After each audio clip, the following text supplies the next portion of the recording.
Революція у Венесуелі. По всій країні антиурядові мітинги. Тисячі людей в найбільших містах підтримують опозицію, яка оголосила президента Ніколаса Мадуро нелегітимним.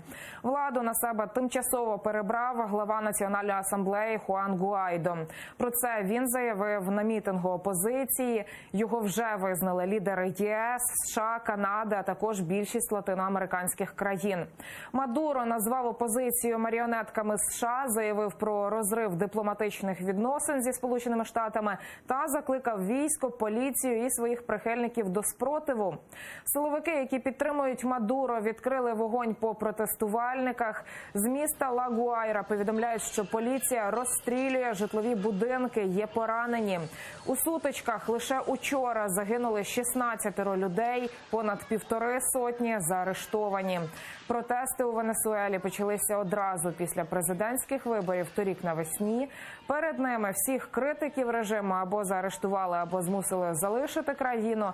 Опозиція відмовилася від участі у голосуванні, і президентом вдруге став Ніколас Мадуро. Вибори не визнали більшість країн Латинської Америки, а США посилили проти режиму Венесуели санкції. Нині офіційну владу Венесуели підтримали Росія, Мексика, Куба та Болівія. Я формально беру на себе відповідальність виконавчої влади в країні для того, щоб припинити узурпацію влади, сформувати перехідний уряд і провести чесні вибори.